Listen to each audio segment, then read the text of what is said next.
Legal support Bangladesh চ্যানেলের পক্ষ থেকে সবাইকে স্বাগতম। আমি আছি আপনাদের পাশে অ্যাডভোকেট মোহাম্মদ জাকির হোসাইন। আমরা প্রায় সময় দেখি যে রীতিমতোই কিন্তু বর্তমানে বাংলাদেশে সেক্সুয়াল হ্যারাসমেন্টটা অনেক বেশি বেড়ে গিয়েছে। এই ক্ষেত্রে আপনারা জানতে চান যে বেসিক্যালি কেউ যদি ইচ্ছাকৃতভাবে সেক্সুয়াল হ্যারাসমেন্ট করে, যেমন বাসে হতে পারে, বিভিন্ন ভিড় ওভার ক্রাউডেড যে প্লেসগুলো হতে পারে, অথবা মাঠে অনেক জায়গায় হতে পারে এই সেক্সুয়াল হ্যারাসমেন্টগুলো।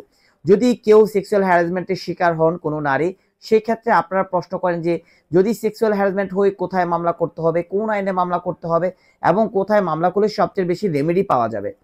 এখন আমি বলে দিচ্ছি, সাপোজ আপনি কোথাও যাচ্ছেন, সেক্ষেত্রে আপনার পরিচিত কোনো একটা পার্সন অথবা অপরিচিত কোনো পার্সন আপনাকে সেক্সুয়াল হ্যারাসমেন্ট করলো, ইনস্ট্যান্ট আপনি কি করবেন?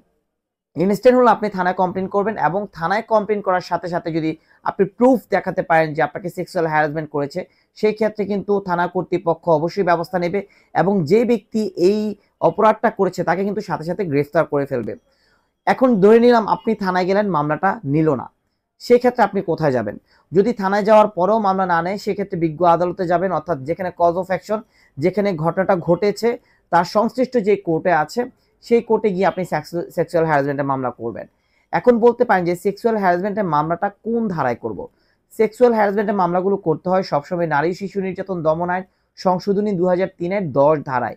এক্ষেত্রে স্পেসিফিকলি বলা আছে, যদি কোনো ব্যক্তি কোনো নারীকে তার স্পর্শকাতর জায়গায় স্পর্শ করে এবং কি বিভিন্ন অঙ্গভঙ্গির মাধ্যমে তার শ্লীলতাহানি করার চেষ্টা করে অথবা শ্লীলতাহানি করে, সেই ক্ষেত্রে কিন্তু সে খুব সহজেই সেক্সুয়াল হ্যারাসমেন্ট মামলা করতে পারে। এখন বলতে পারেন যে সেক্সুয়াল হ্যারাসমেন্ট মামলাটা কোথায় করব? সেক্সুয়াল হ্যারাসমেন্টের মামলাটা ইনস্ট্যান্ট যেখানে ঘটনাটা ঘটে সেখানে থানায় করবেন। আর থানা যদি মামলা না নেয়, তাহলে সংশ্লিষ্ট যে কোর্ট আছে সেই কোর্টে মামলাটা করবেন। আর আপনাদের নেক্সট টাইম একটা প্রশ্ন থাকে যে এই সেক্সুয়াল হ্যারাসমেন্টের মামলাটা যদি আমি করি, তাহলে রেমেডি পেতে কতদিন সময় লাগতে পারে? দেখেন, সেক্সুয়াল হ্যারাসমেন্টের মামলা যদি করেন, বিজ্ঞ আদালত যদি সন্তুষ্ট হন, আপনাকে এফআইআর হিসেবে দিতে পারে, অথবা তদন্ত দিতে পারে, অথবা সমন দিতে পারে। যেটাই দেখ না কেন, যদি ওয়ারেন্ট করতে পারেন, সেক্ষেত্রে কিন্তু তাকে অ্যারেস্ট করতে পারবেন। আর অ্যারেস্ট করার পর চার্জ গঠন হবে। চার্জ গঠন হওয়ার পর যদি আপনি সাক্ষী যারার মাধ্যমে প্রমাণ করতে পারেন যে বেসিক্যালি এই ক্রিমিনাল আপনার সাথে সেক্সুয়াল হ্যারাসমেন্ট টাইপের কিছু করেছে, এবং সাক্ষী যারার মাধ্যমে যদি আপনি প্রুফ দিতে পারেন ফাইনালি, সেই ক্ষেত্রে কিন্তু তার সাজা বহাল থাকবে, এবং কি উক্ত ক্রিমিনালের সাজা অবশ্যই হবে।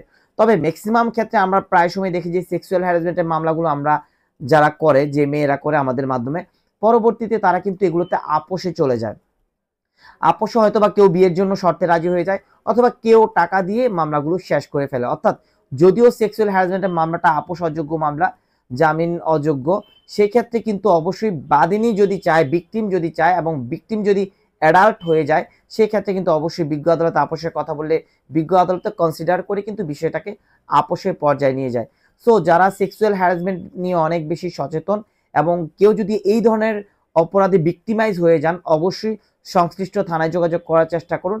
আর সংশ্লিষ্ট থানা যদি না হেল্প করে, সংশ্লিষ্ট কোর্টে যোগাযোগ করার চেষ্টা করুন। অবশ্যই আপনারা রেমেডি পাবেন, এবং কি যে অপরাধ করেছে তার অবশ্যই পানিশমেন্ট হবে। এরপরেও যদি নারী শিশু আইন নিয়ে বা সেক্সুয়াল হ্যারাসমেন্টের বিষয়গুলো নিয়ে কোনো কিছু জানার থাকে, অবশ্যই আপনারা আমাদেরকে জানাতে পারেন, আমরা প্রপার আনসারটা পাঠিয়ে দেবো।